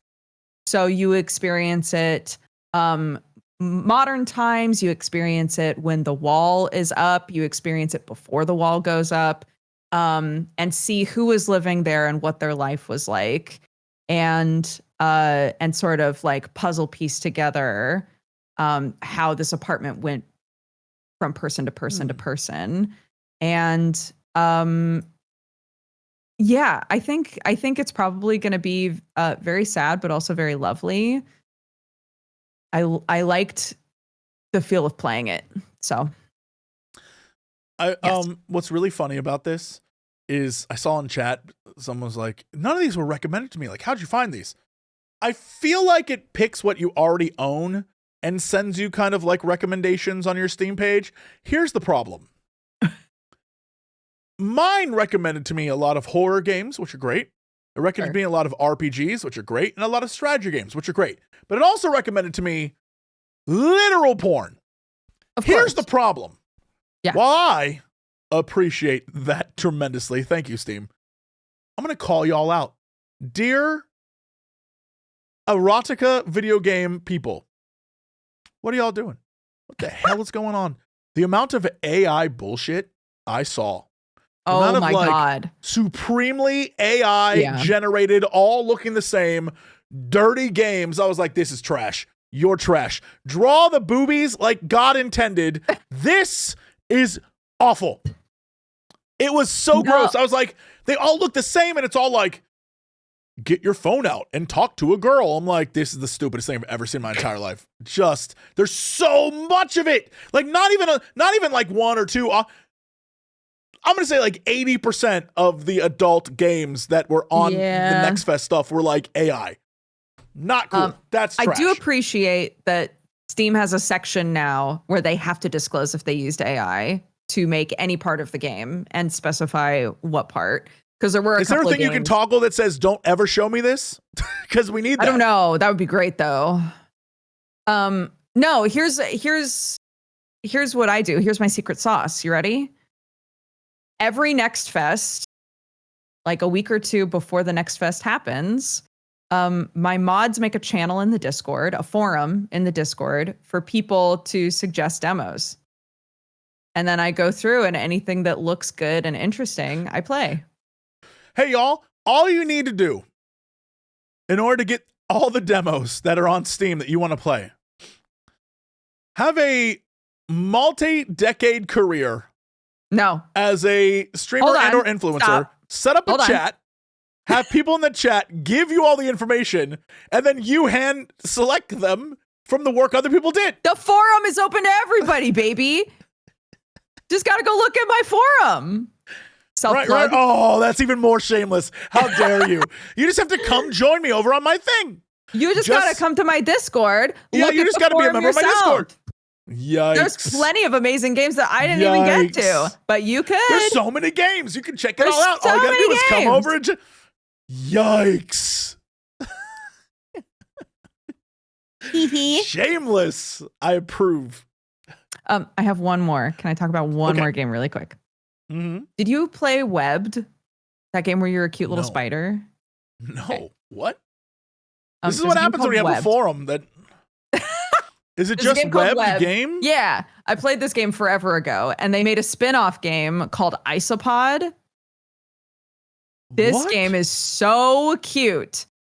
You're an isopod. You're a little pill bug, and you're just doing weird activities as a pill bug. At the start of the game, you come up to an ant, and the ant puts a magnet on your back, and is like, "Hey, can you go fix our pipes?" And you have to like magnetize yourself to the pipes.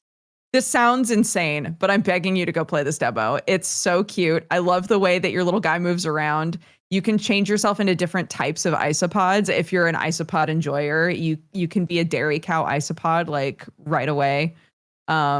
We made ourselves there are a dairy cow isopod is a type of isopod that is all white with black spots, and they're called dairy cows. There's also rubber ducky ones. There's rubber ducky isopods. These are real bugs. You can change your color, and the writing is very funny. You talk to other bugs, and they're all just like goofy. It's great. It's so fun. Highly recommend. Can I tell you something amazing? Of course. Not even about the game, but about the dev team. Yeah. I don't know who this dev team is. I don't know how many people are on the dev team, but I'm so pleased they found their calling, because Isopod, along with Webbed, along with the game Worm, are all by a dev team called S-Bug. This is a dev team that said, we are a bug-focused business. Yeah. Our games are Worm, Webbed, Isopod. Yeah. And we're going to make bug-based games because that's who we are. And I just want to say, better, baby. I love everything about that. Here's the thing. Never in my life would I expect the bug team to make a multiplayer. We're going to make a big PvP online, yet they have one of those. They have a game. It looks like it's called Stab, Stab, Stab. You play as little weird bug creatures, and it's 8 players. Stab your friends. Should we stab each other? Should we play stab, stab, stab? I don't want to stab you. Oh, okay. That's not what I want to do. Okay. More importantly, I don't want to get stabbed by you because the betrayal would break my heart. Oh my gosh, you'd be thinking about it forever. I know. I'd be like, you stabbed me. That would be like, not since Julius Caesar will there be such a betrayal of getting stabbed. I'd be like, Dugas? This is like that clip where the guy is like, hey, if I was turning into a zombie, would you shoot me? And the other person goes, no, of course not. And the first person goes, that's fucking stupid. I would shoot you in a heartbeat. It's that, but with bugs. Yeah.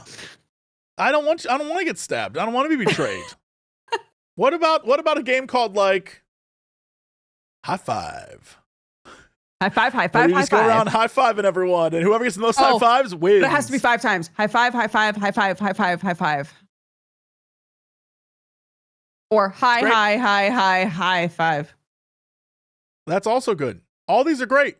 Stabbing, not cool. High-fiving, the coolest. High fiving is the coolest. High-fiving rocks. Is there any high fiving Or- in the news? Well, not really. Damn. Hey, speaking of not, high-fiving. Yeah. Yeah. The game world's changing. I don't know if you're aware of this. And the games you knew and loved are different now, and the world of gaming is different now. And as a reminder that we all are slowly marching towards our inevitable grave, and time is destroying all of us. This week alone, Yeah. Dan Forden, the toasty guy in Mortal Kombat, is gone. He's retired. Halo art director Glenn Israel out after 17 years, suggesting perhaps they left on bad terms. Mark Alexis Coate, the former Assassin's Creed, or is it Kota, is the former Assassin's Creed head. He's been, I guess, forced out by Ubisoft so that someone at Tencent can run Assassin's Creed now. Don't know what that's about. Basically, what I'm trying to get at is all the people who made the games that you grew up with are leaving. So, hey, old folks, better get used to it. I was so scared. I thought you were about to list off like a big list of people in the gaming industry that bid it this week. Oh, not died. No, And I was just like, left. Jesus, this is a morbid way to start the news. No, but the goof, of course, is that if you look at how long the Dan who left Mortal Kombat, that's like 20, 30 years, like something crazy, like just ridiculous. Halo art director, 17 years.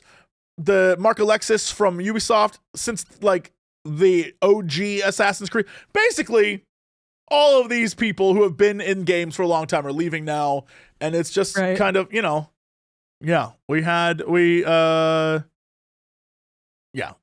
rough. Anyway. Yeah.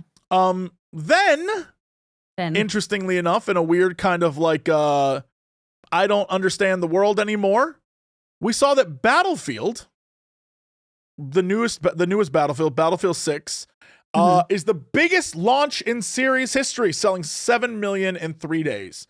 Well, at the same time, I saw a lot of people online complaining that new Battlefield sucked. I also saw people enjoying it, which is fine, awesome. I do not care either way.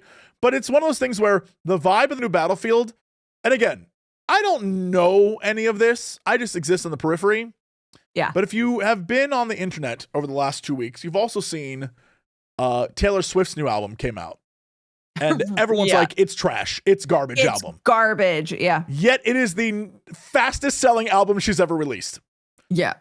Same vibe with I'm going to say Battlefield 6 is the Taylor Swift album of Battlefield games. And that everyone I see online is like, oh, this is what's wrong with it. This sucks. This is stupid. Yet people are buying it like crazy. And I thought that was fascinating. I have no horse in that game either way, but I think it's fascinating to see the disconnect between forum and player. You know what I mean? Like there are people who like are very loud, and then there's people who are just playing.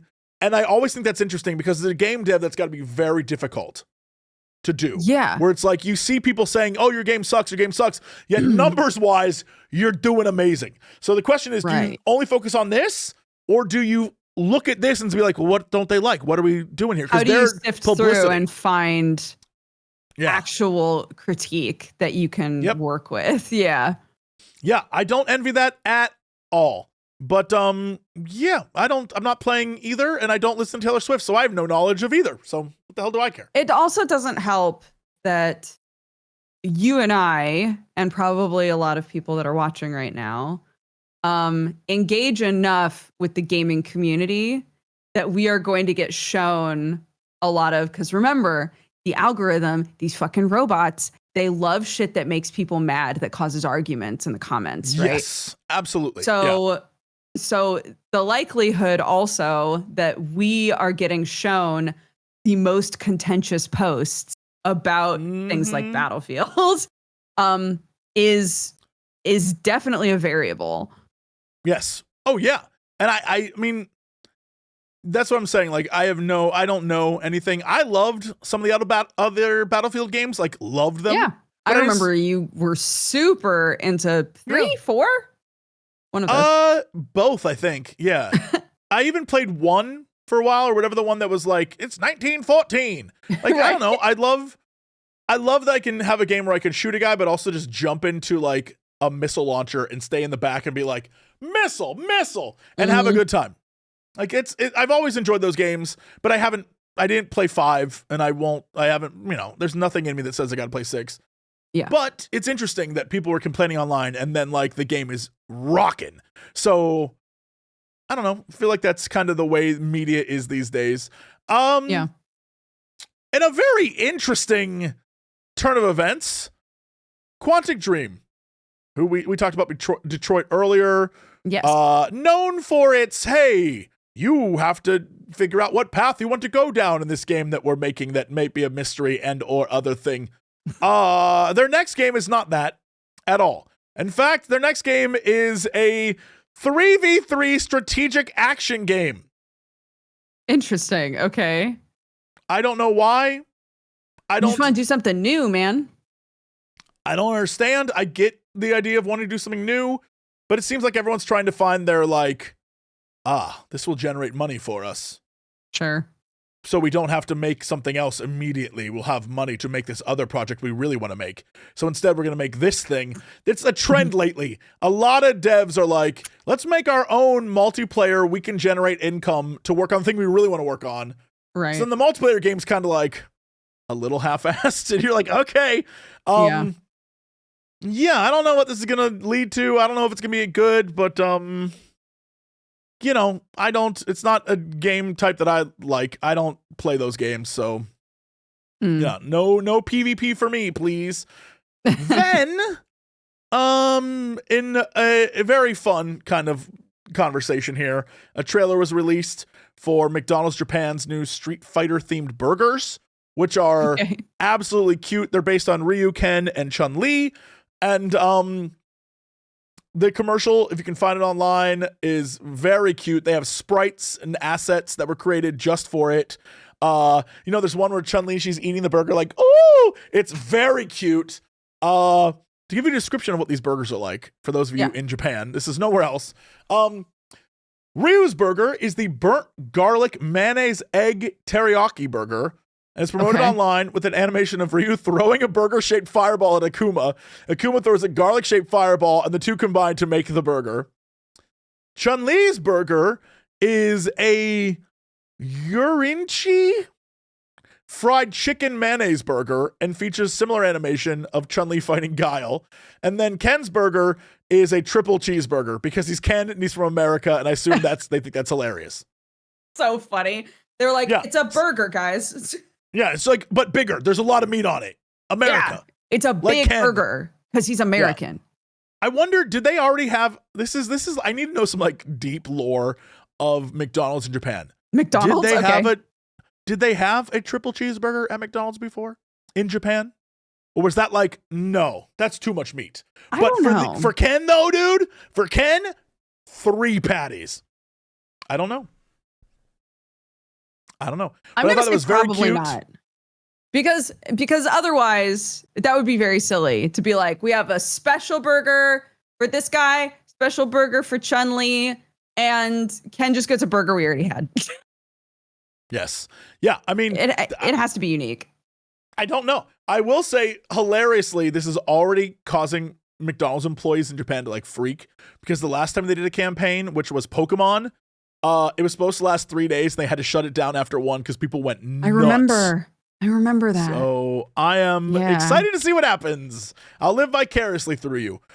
Speaking of the world of video games and, how absolutely messed up it is sometimes. We talked about this earlier, but continuing on. We know now that Electronic Arts was basically just bought for $55 billion in cash by a bunch of conglomerates. Cash, crazy. Yeah, by a bunch of conglomerates. $55 billion, by the way, which is crazy. And so 2 U.S. senators have voiced some concerns about that. and they're like, that seems interesting, because essentially the Public Investment Fund of Saudi Arabia, Silver Lake, and Affinity Partners all bought EA, and it was an all-cash transaction. EA is now, it's, I don't know. Anyway, State Senator Richard Blumenthal and Elizabeth Warren have now questioned the deal, being like, what's going on with this? So that'll be interesting. I assume nothing will come of that, but it's interesting that it's being questioned, mostly because it's EA. Yeah. So, we'll see what happens with that, but that is insane that that's happening. A little more fun. Let's end on some fun things. Yes, please. A manga based on the life of the Smash Bros. Creator, Masahiro Sakurai, is out next month. 160-page biographical comic looks at the Kirby creator's career. It is very cute looking, and I hope it has every anime trope. I hope his boss is like sassy and like a little domineering and like has way too big breasts, that, like, that kind of thing. I hope he has like a little sister character who's really annoying. I hope he has a best friend whose glasses never show his eyeballs. I hope he has, all the tropes. Yeah. All of them. Oh, and I hope at some point he has a power that he like unleashes. Right. Where he's like double, triple samurai whammo. And then like a giant robot shows up. So in those of you who watched Kuroko no Basuke, that it was about dudes playing basketball, and all of their like special abilities were just normal basketball moves. So amazing. Love that. Yes. Yeah. It's like, he's like, but with drawing, or like digital marketing. Yeah. Yeah. That'd be great. I love that. And then in news that I'm not sure is good or bad, and I don't know if this is going to get someone killed, I'm really concerned, but I think it's hilarious. Okay. Sonic the Hedgehog has been added as a sidekick on the GPS navigation app Waze. That's right. Sonic the Hedgehog will now guide you through the streets. And I'm just really curious how the gotta go fast guy is going to be safe for anyone, but I love it. Make sure you follow the speed limit, unlike me. Oh, you better stop over there, because that's where chili dogs are. Yeah. Yes, deep cut. Next stop, chili dogs. Speaking of gas, they'll give you plenty for the ride home. Yes, I want it. Mm-hmm. I figured as much. I don't understand why, but I love it, and I hope we get more weird things like that from the gaming verse. And really quickly at the end, just as sort of like a, hey, gamers, if you are saying to yourself, man, oh man, as much as I love Resident Evil, I don't like that when I try to play Resident Evil 2, for example, I'm forced to play the new one. Good news, kids.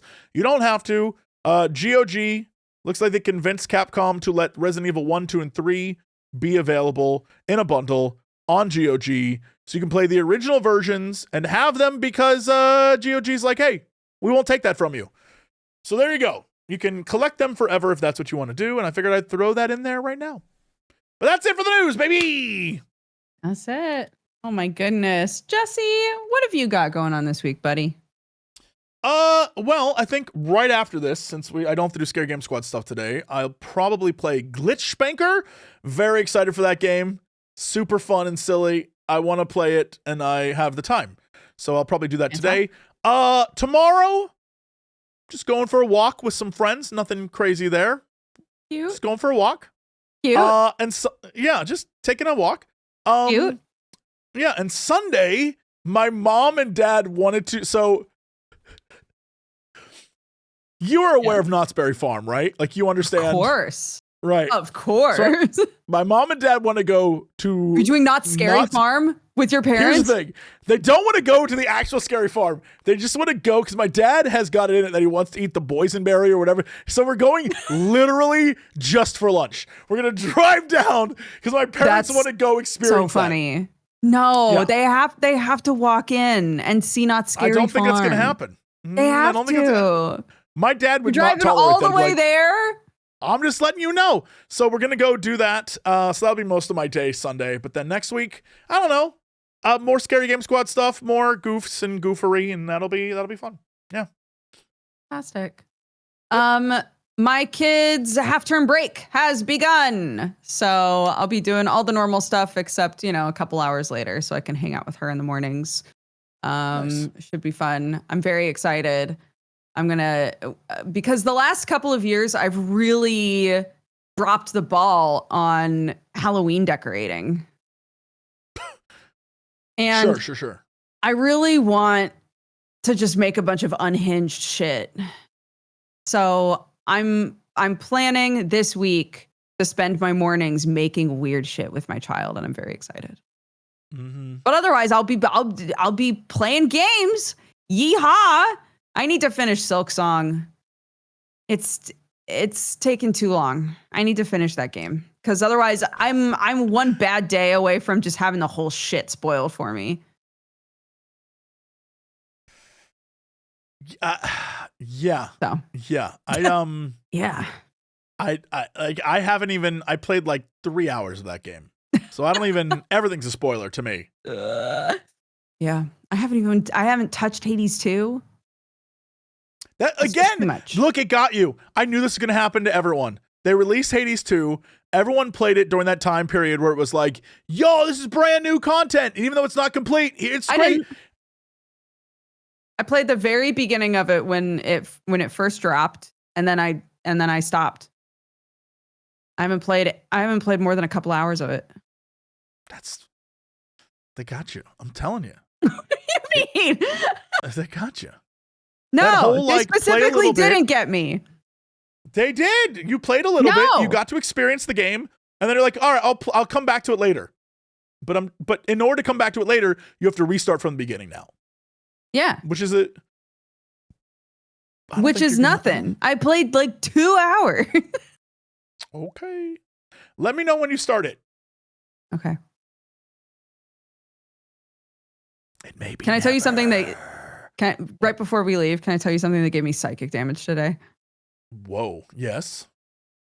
I was telling chat about a "Am I the Asshole" Reddit story where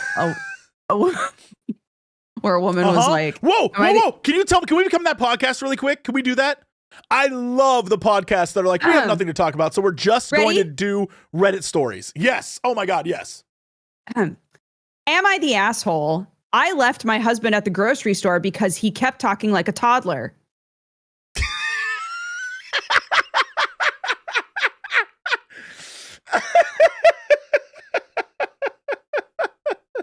So the concept of this "Am I the Asshole" is that her husband was constantly talking like a baby, and she had like not just in the grocery store, like for months had been constantly talking like a baby. She was like, "We are not intimate. I hate being around him." I talked with his parents about it, and they were like, "It's his midlife crisis. Like, what the fuck is this?" And so he wouldn't stop talking like a baby at the grocery store, so I fucking left him there. So I was talking about this, and someone in chat was like, "You talk like a baby a lot." And I immediately got defensive, like, "No, for a bit though. Not consistently, just for a bit. For a bit though." Anyway, so now I'm going to be thinking about that all the time. I must stress that is the if you're about to follow up and be like, no, yeah, you do. No. You talk in what I've actually seen this online. Gen Z and Gen Alpha complain about it. You talk in millennial baby talk, which is not baby talk. It's like they complain about. They're like, they say stuff. It's uwu. Yes, it's they mock you bullshit. for it. Yes, but that's not what I want to talk about. Because absolutely they nail you completely. They're like, the cat moms. And they're like, they make up words all the time. And I was like, they are destroying Dodger Online. But no, the thing I want to talk about is the fact that story is reminiscent of another one. I was just trying to look it up because I don't know. It's either Lotion Finger or Soap Finger. Oh, Oh, Lotion Man. Yes. Lotion, yes. That shit is hilarious. The fact that she's like, did Lotion Man ruin my marriage is one of the funniest things I've ever read in my entire life, because it's literally the whole premise is this woman walked up to her husband. Yes. It was like, hello, I'm Lotion Man. And it was like her finger with the beard. And the husband goes, well, I'm done. And like walks out. Left and wouldn't respond to her calls. And she was like, what did I do? Oh my God. Yeah, that's an infamous one. Exact same feeling. Yes.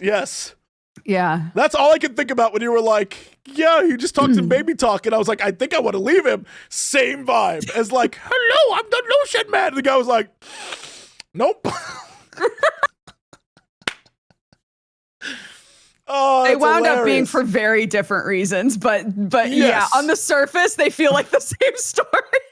Yes, the Lotion Man story goes deeper than I ever thought a story would go. The more you read, you're like, what the? But this one very clearly, yeah. Oh, that's so funny. I love that. Oh my God. Anyways, so I have millennial disease. Did I tell you about, God, we need to end this thing. Did I tell you about, I tweeted one time and I ended it with Roffle, ROFL. And they were like, I can tell that you're a millennial because only millennials still use ROFL. And I was like, Oh. what?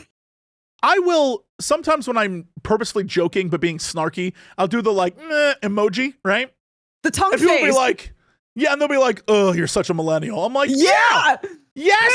Dude. What am I? I'm not going to be like, hold on. What are you kids doing so I can do that too? If anything, that makes it more cringe. I was like, no, I'm going to be who I am. Yeah. And you deal with it. That's, I don't give a shit. Isn't that fascinating though? That like our internet slang, we now have 2 levels of speech that date us. Isn't that interesting? Anyways, hey, have a great weekend, guys. I thumbs up all the time in messages, and people are like, that's sarcastic and offensive. I'm like, what do you mean? I said thumbs up. That's yes. That's yes. And they're like, no, that means you don't want to talk to them. I'm like, what? What do you mean? Yeah, no. My cousin one time, my cousin that doesn't use the internet very much, my cousin one time, we were having a perfectly normal conversation and she responded with 3 clown faces. And I was like, what does that mean? And she was like, it means that we're being funny and silly. I was like, okay, thank you for the clarification. At least you don't. This is real. We can't in this podcast, so I share this with you. This is a real thing that just happened this week. Okay. All right. Okay. This week on Wednesday, Mathis messaged, hey guys, good for the usual time today. I responded, thumbs up, right? Alex responded, monkey emoji. And we were Which like, one? that The means eyes? No, just like the gorilla. Okay. Gorilla, the sitting gorilla. And everyone, we just know that means yes. Like he's good, which is insane. The fact that we figured that out, we're like, well, that clearly means he's fine. Yeah, okay. Yeah. That's where I'm at when it comes to like emojis. I'm like, I don't know what any of it means, but I'm assuming that's good. But again, there's a whole field of research in terms of like that's all about how friendship groups will create their own codes and slang, and they all understand it, right? And it doesn't make sense to anybody else. And once again, there's 2 layers of that now, right? There's the verbal version of that, and there's there's clearly the texting version of that, where you know what he means when he puts a monkey in chat. But if he put a monkey in chat to me, I'd be like, anyway, are we good? The thing is we asked him the first time we did that, like, what the hell is this? And he responded with a diamond emoji. And we were like, I think that's a good thing. that's where we're at. So what I'm saying is, make your own thing. Like Dodger said, everyone has have your own cool kid communications. Yeah. Say Raffle. Say Raffle if you wanna. Hey gang, have a fantastic weekend and a fantastic week. We will be back next Friday. If you want to watch any of the previous Geekenders, you can find them on youtube.com/Jesse Cox. And we're also on all of the podcasting things. So we appreciate you all very much. And again, if any of you very much, and if any of you guys came over from Reddit, everyone. We're so happy you came to hang out with us today. if any of you came over from Reddit, thank you for being so sweet. Yikes. Yeah. Oh, Yikes. right. And No, also, yeah. thank you for being so sweet. Yeah. We I don't know appreciate what very you much. expected. I don't know. I don't know what kind of show you were expecting. It was this, I'm sure. Mm-hmm. Take care, everybody, and bye-bye. Boy. Yeah, you know what time it is. It's time for the Geekenders podcast. MegaRan, Jesse and Dodger, what up? Let's go. Yo, it's the weekend. Yeah, it's time to geek out. Let it begin. Go on, stream and shout. It's Jesse and Dodger, so give them a follow and see what the Geekenders are all about. Yo, it's the weekend. Yeah, it's time to geek out. Let it begin. Go on, stream and shout. It's Jesse and Dodger, so give them a follow. #1 geek podcast, without a doubt. Yo, another end of another long week. Got a job and a kid, I know that you all beat. So take a second, grab a drink and vibe while we catch you up in just a matter of time. On gaming, comics, whatever you're doing. If you're nerdy like us, then you know you should tune in. Thank you for sharing our world with us. Now follow, subscribe, and turn this up. Yo, it's the weekend. Yeah, it's time to geek out. Let it begin. Go on, stream and shout. It's Jesse and Dodger, so give them a follow. #1 geek podcast, without a doubt.